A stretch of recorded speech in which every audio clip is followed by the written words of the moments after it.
તો મિત્રો, ઋષિ પંચમીના વ્રતમાં શું ખાવું અને શું ન ખાવું, સાથે જ પાપોમાંથી મુક્તિ અને પૂર્વજોના આશીર્વાદ મેળવવા આજે શું કરવું તે વિશે પણ જણાવીશું. વિડીયોમાં આગળ વધીએ તે પહેલા, જો તમે ઈચ્છો છો કે ભગવાન ગણેશની કૃપા તમારા પર હંમેશા રહે, તો વિડીયોને લાઈક કરો, કોમેન્ટમાં જય ગણપતિ લખો, જેથી ગણેશજીનો આશીર્વાદ તમને મળતો રહે. આજે આપણે ઋષિ પંચમીના વ્રત દરમિયાન શું ગ્રહણ કરવું, શું ટાળવું તેની વાત કરીશું. ઉપરાંત એવા કાર્યો જણાવીશું જેનાથી પૂર્વજોની કૃપા મળે, ઘરમાં સુખ સમૃદ્ધિ આવે. હિન્દુ ધર્મમાં ઋષિ પંચમીનું વિશિષ્ટ સ્થાન છે. આ પર્વ દર વર્ષે ભાદ્રવા માસના શુક્લ પક્ષની 5મી તિથિએ ઉજવાય છે. આ તહેવાર ગણેશ ચતુર્થીના એક દિવસ પછી આવે, એટલે કે આજે 28 ઓગસ્ટ 2025ના રોજ ઋષિ પંચમી ઉજવાશે. મહિલાઓ આજના દિવસે વ્રત રાખે છે. દર વર્ષે ભાદ્રવા માસના શુક્લ પક્ષની પંચમીએ આ પર્વ ઉજવાય છે. આજે અજાણતા કરાયેલી ભૂલો માટે ક્ષમા માંગવાની પરંપરા છે. આ તહેવારને ઋષિ પાંચમ કે સામા પાંચમના નામથી ઓળખવામાં આવે છે. આ તિથિ મહિલાઓ માટે વિશેષ મહત્વ રાખે છે. ઋષિ પાંચમ પર કરેલા વ્રતથી જાણે અજાણે થયેલા પાપના દોષ દૂર થઈ જાય. તો મિત્રો, હવે આપણે વાત કરીએ કે આજે ઋષિ પાંચમના દિવસે કઈ વસ્તુ ખાવી જોઈએ અને કઈ વસ્તુ ન ખાવી જોઈએ. તો મિત્રો, ઋષિ પંચમીના વ્રતનું ખાનપાન અન્ય વ્રતોથી બિલકુલ અલગ હોય છે. આટલા માટે જો તમે પણ ઋષિ પંચમીનું વ્રત રાખેલું હોય તો આ વસ્તુ જરૂર જાણી લેજો કે આ વ્રતમાં એવી કઈ વસ્તુ છે કે જે તમારે ભૂલથી પણ ન ખાવી જોઈએ, નહીં તો તમારું વ્રત ખંડિત થઈ શકે છે. અને સાથે અમે તમને આ વિડીયોમાં એ પણ જણાવશું કે આજે ઋષિ પંચમીના વ્રતમાં તમારે શું શું ખાવું જોઈએ કે જેથી કરીને તમને વ્રત રાખવામાં કોઈ મુશ્કેલી ન પડે. મિત્રો, આ ઋષિ પંચમીનું વ્રત બધા માટે ફળદાયી હોય છે. આ વ્રત સમસ્ત પાપોનો નાશ કરનારું છે અને દોષ મુક્ત થવા માટે પણ આ વ્રતનું પાલન કરવું પડે છે. આથી મિત્રો, આ વ્રતમાં આ ઋષિ પાંચમના દિવસે સપ્ત ઋષિઓની પૂજા કરવામાં આવે છે. આટલા માટે ખાસ આ વ્રત મહિલાઓ દ્વારા રાખવામાં આવે છે. પણ મિત્રો, મહિલા જો માસિક ધર્મમાં હોય તો તેને ઘણા બધા નિયમોનું પાલન કરવું પડે છે.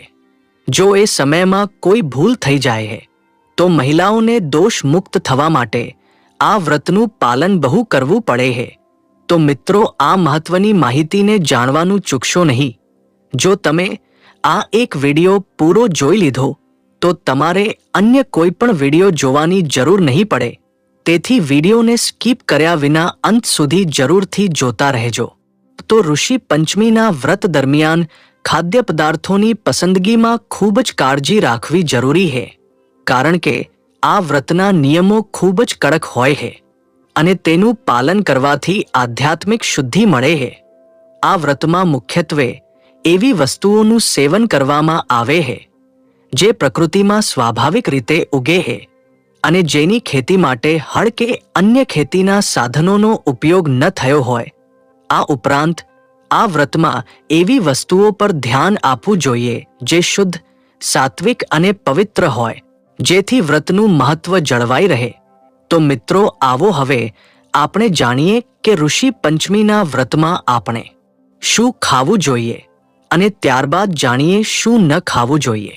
તો મિત્રો, અમે તમને જણાવી દઈએ કે આ વ્રત દરમિયાન ફક્ત એકવાર ભોજન અથવા ફળ આહાર કરવામાં આવે છે અને ભોજનમાં એ અનાજનું સેવન કરવું એને વર્જિત માનવામાં આવે છે કે જે અનાજને ઉગાડવામાં આવે છે.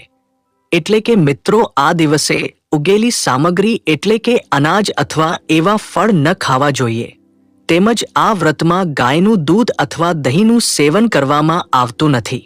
અને મિત્રો, આ વ્રતમાં એ જ વસ્તુ ખાવામાં આવે છે કે જે તળાવમાં પાકે છે, એટલે કે શિંગોડા અથવા ચોખાની બનેલી વાનગીઓ.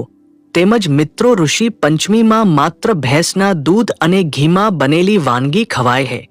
તેમજ આ વ્રતમાં જો બની શકે તો મીઠું ઓછું જ રાખવામાં આવે છે.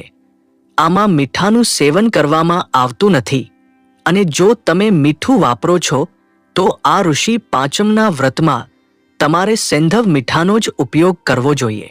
આ વ્રતમાં શક્ય હોય તો ફળોમાં નાળિયેરનું પાણી પી શકાય, કારણ કે નાળિયેર ઝાડ પર ઉગે છે અને તેની ખેતી જમીનમાં હળ વડે થતી નથી. નાળિયેરનું પાણી હાઇડ્રેટિંગ હોય છે અને તે વ્રત દરમિયાન શરીરને ઊર્જા પૂરી પાડે છે. તેની સાથે તમે નાળિયેરનું ખમણ બનાવીને પણ ખાઈ શકો છો, જેને ભેંસના ઘીમાં હળવું તળીને ખાઈ શકાય. આ ઉપરાંત શેરડીનો રસ પણ આ વ્રતમાં સેવન કરી શકાય, કારણ કે શેરડી એક એવો પાક છે જેનું ઉત્પાદન ખેતીની પરંપરાગત રીતે થાય છે, પરંતુ તેનો રસ સાત્વિક ગણાય છે. આ વ્રતમાં રાજગરાનો ઉપયોગ પણ થઈ શકે છે. રાજગરાના લોટમાંથી બનાવેલી રોટલી કે પૂરી ખૂબ જ પૌષ્ટિક હોય છે અને તેને ભેંસના ઘી સાથે ખાઈ શકાય. રાજગરો હળવો અને સાત્વિક આહાર છે જે વ્રત દરમિયાન શરીરને હળવાશ આપે છે. તેની સાથે મખાણા પણ આ વ્રતમાં ખાઈ શકાય. મખાણાને ભેંસના ઘીમાં હળવું શેકીને અથવા ખીર બનાવીને ખાઈ શકાય. આ ખાદ્ય પદાર્થ શરીરને ઊર્જા આપે છે અને સરળતાથી પચી જાય છે. આ ઉપરાંત કુટકીના લોટની વાનગીઓ પણ બનાવી શકાય.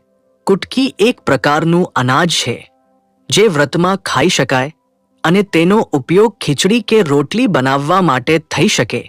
તેની સાથે વ્રતમાં શકરિયા એટલે કે સ્વીટ પોટેટો ને બાફીને કે શેકીને ખાઈ શકાય.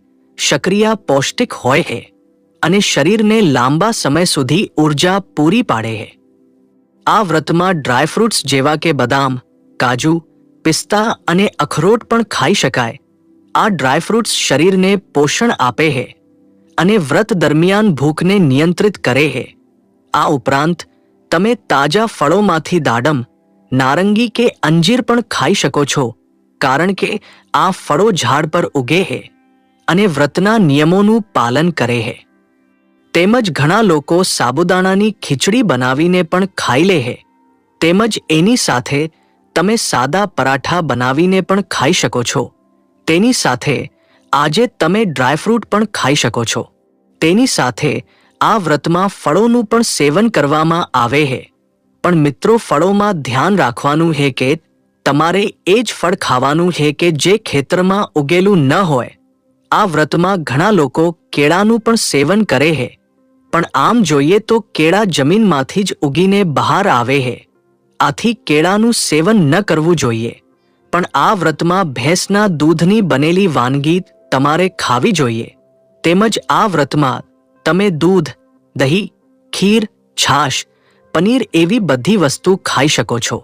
આ વ્રતમાં ખાવાની રીત પણ ખૂબ જ સાદી રાખવી જોઈએ, જેથી વ્રતનું આધ્યાત્મિક મહત્વ જળવાઈ રહે. શક્ય હોય તો ભોજન બનાવતી વખતે શુદ્ધતાનું ધ્યાન રાખવું જોઈએ અને ખોરાકને હળવો અને સરળ રાખવો જોઈએ. આ બધી વસ્તુઓનું સેવન કરવાથી ઋષિ પંચમીનું વ્રત સફળ અને ફળદાયી બને છે. તો હવે મિત્રો, આપણે અમુક એવી વસ્તુ જાણી લઈએ કે જે તમારે ભૂલથી પણ ન ખાવી જોઈએ. મિત્રો, તે પહેલાં જો હજી સુધી તમે ગુજરાતી ટેલ્સ ચેનલને સબસ્ક્રાઇબ ન કરી હોય તો સબસ્ક્રાઇબ કરી લો અને કમેન્ટમાં અત્યારે જ જય શ્રી ગણેશ લખી દેજો. તેમાં પહેલી એ વસ્તુ છે દાળ. તમારે ન ખાવી જોઈએ. તેમજ તમારે સફેદ મીઠું પણ આજે ખાવાનું નથી. તેમજ આજના વ્રતનું ખાવાનું સરસવના તેલમાં ન પકાવવું જોઈએ. મિત્રો, આ વ્રતમાં લસણ અને ડુંગળીનું સેવન સખત વર્જિત છે, કારણ કે આ બંને તામસિક ગુણ ધરાવે છે અને વ્રતની સાત્વિકતાને ખલેલ પહોંચાડે છે. તેની સાથે ગાજર, બીટ, મૂળા જેવી જમીનમાં ઉગતી શાકભાજી પણ ખાવી ન જોઈએ, કારણ કે આ વ્રતમાં જમીનમાંથી ઉગેલી વસ્તુઓનું સેવન નિષેધ છે. આ ઉપરાંત બજારમાંથી મળતા પેકેજ્ડ અથવા પ્રોસેસ્ડ ખોરાક જેવા કે બિસ્કિટ, ચિપ્સ કે નમકીન પણ ખાવા ન જોઈએ, કારણ કે આમાં સફેદ મીઠું અને કૃત્રિમ પદાર્થો હોઈ શકે છે. આ વ્રતમાં ચા અથવા કોફી જેવા ઉત્તેજક પીણા પણ ટાળવા જોઈએ. આ પીણા શરીર અને મનને ઉત્તેજના આપે છે જે વ્રતના શાંત અને સાત્વિક ઉદ્દેશ્યને અનુરૂપ નથી તેની સાથે ગાયના દૂધથી બનેલી કોઈપણ વસ્તુ જેવી કે ખીર, પનીર કે દહીં પણ આ વ્રતમાં ખાવી ન જોઈએ, કારણ કે આ વ્રતમાં ફક્ત ભેંસના દૂધનો ઉપયોગ માન્ય છે. આ ઉપરાંત ખાંડનો ઉપયોગ પણ ટાળવો જોઈએ અને તેના બદલે ગોળ કે મધનો ઉપયોગ કરી શકાય, કારણ કે ખાંડને પ્રોસેસ્ડ ગણવામાં આવે છે. આ વ્રતમાં બહારનું ખાવાનું પણ ટાળવું જોઈએ, જેમ કે હોટેલ કે રેસ્ટોરાંનું ભોજન, કારણ કે આવા ખોરાકમાં વપરાતી સામગ્રીની શુદ્ધતા અને નિયમોનું પાલન થતું નથી. તેની સાથે ખમીરવાળા ખોરાક જેવા કે ઢોસા, ઇડલી કે બેકરીની વસ્તુઓ પણ ખાવી ન જોઈએ, કારણ કે આમાં ખમીરનો ઉપયોગ થાય છે, જે વ્રતના નિયમોનું ઉલ્લંઘન કરે છે. આ ઉપરાંત બટાકા અને ટમેટા જેવી વસ્તુઓ પણ આ વ્રતમાં નિષેધ છે, કારણ કે આ બંને જમીનમાં ઉગે છે અને વ્રતના નિયમો અનુસાર ખાઈ શકાતા નથી. મિત્રો, આજે ઋષિ પાંચમના દિવસે આપણે પોતે અથવા ઘરના કોઈ સભ્યોએ તામસિક ખોરાક ન લેવા જોઈએ, તેમજ માંસ, મદિરાનું સેવન પણ ન કરવું જોઈએ. આ બધી વસ્તુઓ ટાળવાથી વ્રતની પવિત્રતા જળવાઈ રહે છે અને આધ્યાત્મિક લાભ મળે છે. આ વ્રતમાં શુદ્ધ, સાત્વિક અને નિયમોને અનુરૂપ ખોરાક લેવો જોઈએ, જેથી વ્રતનો હેતુ સફળ થાય. આજે મિત્રો, ઋષિ પંચમીના દિવસે સ્નાન કર્યા પછી સ્વચ્છ કપડાં પહેરો, તમારા ઘરની સ્વચ્છ જગ્યાએ હળદર, કુમકુમ અને રોલીનો ઉપયોગ કરીને ચોરસ આકારનું ચિત્ર દોરો. મંડલા પર સપ્તઋષિઓની મૂર્તિ સ્થાપિત કરો. ચિત્ર પર શુદ્ધ પાણી અને પંચામૃત રેડો. ચંદનથી તિલક કરો. સપ્તઋષિઓને પુષ્પમાળા અને પુષ્પ અર્પણ કરો. તેમને પવિત્ર દોરો પહેરાવો. તેમને સફેદ વસ્ત્રો ભેટમાં આપો. તેમને ફળ, મીઠાઈ વગેરે પણ અર્પણ કરો. તે જગ્યાએ ધૂપ વગેરે રાખો. ઘણા વિસ્તારોમાં આ પ્રક્રિયા નદીના કિનારે અથવા તળાવની નજીક કરવામાં આવે છે. આ પૂજા પછી મહિલાઓ અનાજનું સેવન કરતી નથી. ઋષિ પંચમીના દિવસે તેઓ ખાસ પ્રકારના ચોખાનું સેવન કરે છે. ઋષિ પંચમીના તહેવારને શ્રેષ્ઠ બનાવો. તમારા બધા દુર્ગુણો દૂર કરો અને તમને જે જોઈએ છે તે મેળવો. ઋષિ પંચમીના દિવસે સવારે જલ્દી ઉઠીને સ્વચ્છ કપડાં પહેરો. 11 નાની લીલી એલચી લો અને તેને ભગવાન ગણપતિ સામે એક પ્લેટમાં રાખો. ભગવાનની સામે ગાયના ઘીનો દીવો કરો અને પીળું ફળ રાખો. હવે લાલ ચંદન કે રુદ્રાક્ષની માળાથી ઓમ વિદ્યા બુદ્ધિ પ્રદાય નમઃનો 108 વાર જાપ કરો.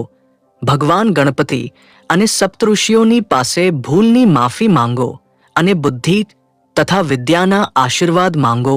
આમ કરવાથી તમામ મુશ્કેલીઓ જલ્દી દૂર થશે. તેમજ મિત્રો, આજના દિવસે સવારે સ્નાન કરીને સ્વચ્છ કપડાં પહેરી લો અને ઘરની રસોઈને સાફ કરીને શક્ય હોય તો ગાયના દૂધની ખીર બનાવો.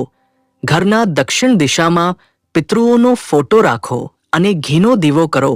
5 અલગ અલગ પાન પર થોડી ખીર રાખો અને એક એલચી રાખો. ઓમ શ્રી પિતૃદેવાય નમઃ મંત્રનો 27 વાર જાપ કરો અને 5 પાનને પીપળાના ઝાડની નીચે અર્પણ કરો. આ સિવાય પિતૃઓના નામથી જરૂરિયાતમંદ લોકોને ભોજન પણ કરાવો. આ વ્રત ભાદ્રવા સુદ પાંચમના દિવસે આજે કરવામાં આવે છે. મોટે ભાગે સ્ત્રીઓ રજોદર્શન દરમિયાન જાણે અજાણે થયેલા દોષના નિવારણ માટે આ વ્રત કરે છે. આ વ્રત ઋષિ પંચમી તરીકે પણ ઓળખાય છે. વ્રત કરનારે સવારે વહેલા ઉઠીને અધેડાનું દાંતણ કરી, શરીર પર માટી ચોળી, માથામાં આંબળાની ભૂકી નાખી નહાવું જોઈએ. આ દિવસે સામો ખાવો, ફળાહાર કરવો, અનાજ ખાવું નહીં. સ્નાન કર્યા પછી મહાદેવજીની ભક્તિ ભાવથી પૂજા કરવી. આ રીતે 5 વર્ષ સુધી આ વ્રત કરવું. ત્યારબાદ તેનું ઉજવણું કરવું.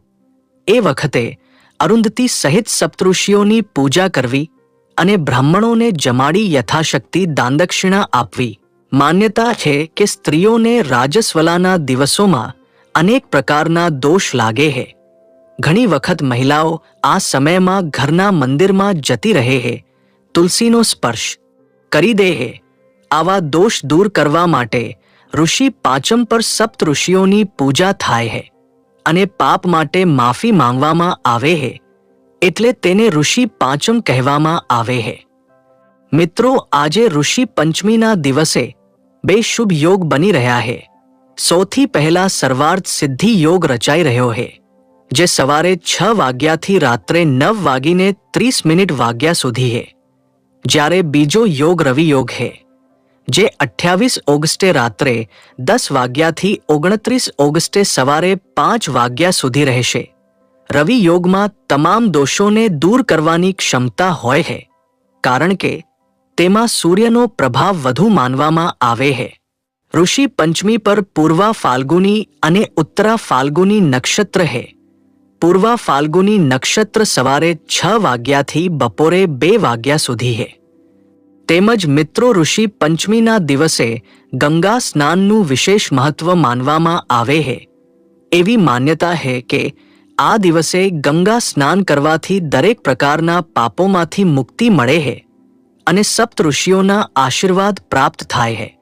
જો તમે ગંગામાં સ્નાન ન કરી શકો તો સ્નાનના પાણીમાં ગંગાજળ ઉમેરીને સ્નાન કરો. મિત્રો, તમારે આજે ઋષિ પાંચમના દિવસે કયા ઉપાય કરવા જોઈએ એ વિશે જાણીએ. મિત્રો, વિવિધ શુભ પરિણામો મેળવવા માટે, પરિવારની સુખ સમૃદ્ધિમાં વધારો કરવા માટે, તમારા વ્યવસાયને અજાણ્યા સંકટોથી બચાવવા માટે, માતાજીની કૃપાથી જીવનમાં સફળતા પ્રાપ્ત કરવા માટે, તમારા દરેક કાર્યમાં લાભ પ્રાપ્ત કરવા માટે, સફળતા પ્રાપ્ત કરવા માટે, કોઈ પણ પ્રકારના ભય, રોગ વગેરેથી મુક્તિ, જીવનમાં પ્રગતિ, નોકરીની સમસ્યાઓમાંથી મુક્તિ, જીવનમાંથી કડવાશ દૂર કરવા અને મધુરતા ઓગાળવા, તેમાંથી મુક્તિ મેળવવા માટે, તમારી પ્રગતિ બમણી કરવી, દિવસ-રાત તમારા પરિવારની ખુશીઓ જાળવવા, તમારા જીવનસાથીની સમસ્યાઓ દૂર કરવા, તમારા સ્વાસ્થ્યને સુધારવા અને લાંબા આયુષ્યના આશીર્વાદ મેળવવા માટે તમારે આજે ઋષિ પાંચમના દિવસે કયા ઉપાય કરવા જોઈએ એ જાણીએ. મિત્રો, કામમાં આવતી અડચણોથી મુક્તિ મેળવવા માટે આજે ઋષિ પંચમીના દિવસે 7 બ્રાહ્મણોને ગંગાજળથી સ્નાન કરાવીને ખવડાવો. આમ કરવાથી તમને ચોક્કસ સફળતા મળશે, તેમજ જીવનમાં બધું સારું રહે અને સુખ તમારા ઘર રહે તે સુનિશ્ચિત કરવા માટે તમારે આજે તમારા પૂર્વજોનું સ્મરણ કરવું જોઈએ અને બ્રાહ્મણોને તેમના મનપસંદ ભોજનનું દાન કરવું જોઈએ. આવું કરવાથી તમારા જીવનમાં ખુશીઓ વધશે. તેમજ મિત્રો, જીવનમાં સંઘર્ષ અને સમસ્યાઓમાંથી મુક્તિ મેળવવા માટે અપમાર્ગની પૂજા કરો. આમ કરવાથી તમને વિશેષ લાભ અને પ્રગતિ થશે. તેમજ મિત્રો, જીવનમાં સકારાત્મકતા જાળવી રાખવા અને જીવનને નવી દિશા આપવા માટે આજે કોઈ મંદિરના પૂજારીને પીળા વસ્ત્રોનું દાન કરો અને ધ્યાન રાખો કે પૂજારી બ્રાહ્મણ હોવો જોઈએ. આવું કરવાથી તમારા જીવનમાં સકારાત્મકતા આવશે અને જીવનને નવી દિશા મળશે. તેમજ તમારા જીવનને નવી ઊંચાઈઓ પર લઈ જવા માટે આ દિવસે સંતો અને ઋષિઓને વસ્ત્રો ભેટ આપો. આમ કરવાથી તમારું જીવન દરરોજ નવી ઊંચાઈઓને સ્પર્શશે.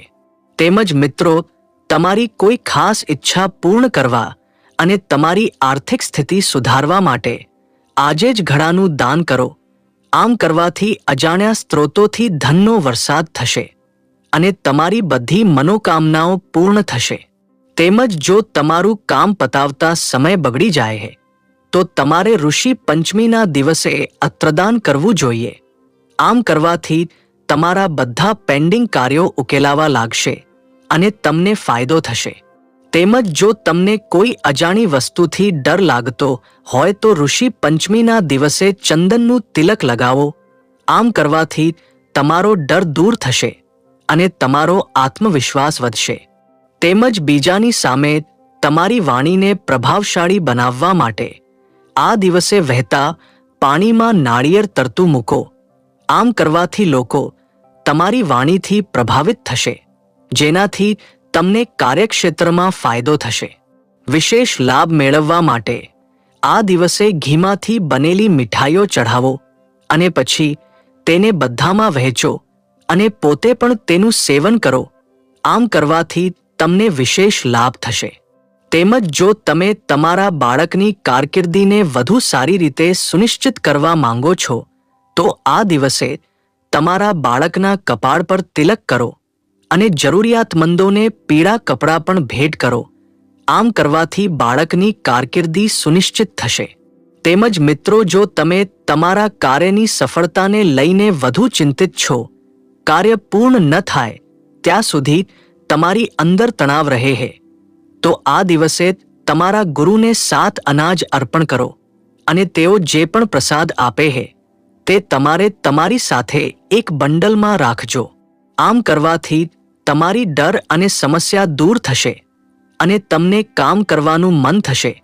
જો તમે વેપારના ક્ષેત્રમાં તમારું સ્થાન અને પ્રતિષ્ઠા જાળવી રાખવા માંગો છો તો આ દિવસે તમારે ઋષિ મુનિઓને અર્ઘ અર્પણ કરવું જોઈએ અને મનમાં પ્રાર્થના કરવી જોઈએ. કામ કરવાથી વેપારના ક્ષેત્રમાં તમારું સ્થાન અને પ્રતિષ્ઠા અકબંધ રહેશે. તેમજ આજે સવારે અને સાંજે ઘરમાં સંધ્યાવંદનના સમયે કપૂર અવશ્ય પ્રગટાવવું. હિન્દુ ધર્મમાં સંધ્યાવંદન આરતી કે પ્રાર્થના પછી કપૂર પ્રગટાવીને તેની આરતી લેવાની પરંપરા છે. પૂજન, આરતી વગેરે ધાર્મિક કાર્યોમાં કપૂરનું વિશેષ મહત્વ દર્શાવવામાં આવ્યું છે. આજે ઋષિ પાંચમ ઉપરાંત રાત્રે સુવાના સમય પહેલા કપૂર પ્રગટાવીને વિશેષ લાભ થાય છે. તેમજ ઘરના વાસ્તુદોષને દૂર કરવા માટે પણ કપૂર ખૂબ મહત્વનું છે. જો સીડીઓ, બાથરૂમ કે બારણા ઘરમાં કોઈ ખોટી દિશામાં હોય તો આ દરેક જગ્યા પર એક કપૂરની ગોળી રાખી દેવી. ત્યાં રાખેલું કપૂર ચમત્કારિક રૂપે વાસ્તુદોષ દૂર કરે છે. તેમજ આજે પાણીવાળું એક નારિયેળ લઈને તેને પોતાની ઉપરથી 21 વાર ઉતારીને કોઈ દેવસ્થાન પર જઈને અગ્નિમાં હોમી દેવું જોઈએ. આ ઉપાય માટે પરિવારના જે સભ્ય પર સંકટ હોય તેના માથેથી નારિયેળ ઉતારવું જોઈએ. આ ઉપાય આજના દિવસે કરવો જોઈએ. આ ઉપાય અજમાવવાથી અચાનક જ આપના જીવનમાંથી કષ્ટો દૂર થશે. જો આપના પરિવારમાં કોઈ સદસ્યની તબિયત સારી ન હોય તો આ ઉપાય તેમના માટે ઉત્તમ છે. તો મિત્રો, હવે આપણે ઋષિ પંચમીની પૌરાણિક કથા જાણીએ. સનાતન ધર્મની પૌરાણિક કથા અનુસાર વિદર્ભ દેશમાં એક ઉત્તંક નામનો સદાચારી બ્રાહ્મણ રહેતો હતો. તેની સુશીલા નામની એક પતિવ્રતા પત્ની હતી. આ બ્રાહ્મણને એક પુત્ર અને પુત્રી એમ 2 સંતાન હતા. વિવાહ યોગ્ય થતા. તેણે પુત્રીના વિવાહ સમાન કુળવાળા પરિવારમાં કર્યા, પરંતુ થોડા જ દિવસોમાં તે વિધવા થઈ ગઈ. દુઃખી બ્રાહ્મણ દંપતી પુત્રી સાથે ગંગા તટે રહેવા લાગ્યા. એક દિવસ બ્રાહ્મણ કન્યા સૂતી હતી. તે વખતે તેના શરીરમાં કીડા પડી ગયા.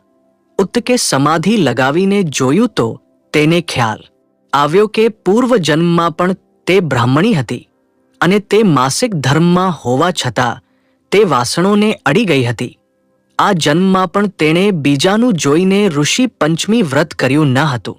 પિતાની આજ્ઞા અનુસાર તેણે ઋષિ પંચમી વ્રત કર્યું અને તેને સર્વ પાપોમાંથી મુક્તિ મળી. આ જન્મમાં તેણે સુખ ભોગવ્યું અને પછીના જન્મે તેને અખંડ સૌભાગ્યની પ્રાપ્તિ થઈ. આમ વ્રતના પ્રભાવથી અખંડ સુખ અને સૌભાગ્યની પ્રાપ્તિ થાય છે. બ્રહ્મપુરાણ અનુસાર ભાદ્રવા માસના શુક્લ પક્ષમાં આવતી 5મી તિથિને ઋષિ પંચમી તરીકે મનાવવામાં આવે છે. ભારતીય પંચાંગ પ્રમાણે આ પંચમી ખૂબ મહત્વ ધરાવે છે. પ્રકૃતિ પૂજન અને ઋષિ પૂજનનું મહત્વ આ તહેવાર દ્વારા આપણને જાણવા મળે છે.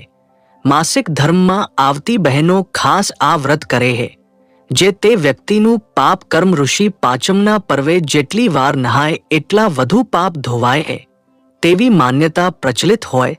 આ પર્વે શ્રદ્ધાળુઓ સવાર, બપોર અને સાંજ એમ 3 વાર તો સ્નાન કરે જ છે. તેમાંય જે સ્થળે પાંડવોના પાપ ધોવાયા તે કોડિયાકના નિષ્કલંક મહાદેવ મંદિરના સમુદ્ર તટે તો જે ભાવિક શ્રદ્ધાળુને નાવાની તક મળે તે પોતાની જાતને ધન્ય ગણે છે. તો વહાલા મિત્રો, જો આ માહિતી તમને ગમી હોય તો વિડીયોને લાઈક કરી દેજો, ગુજરાતી ટેલ્સ ચેનલને સબસ્ક્રાઇબ પણ કરીને બેલ આઇકોનને ઓલ ઉપર સેટ કરી દેજો, જેથી નવા વિડીયોની નોટિફિકેશન્સ સૌથી પહેલા મળે. તમારો દિવસ શુભ રહે. જય શ્રી કૃષ્ણ.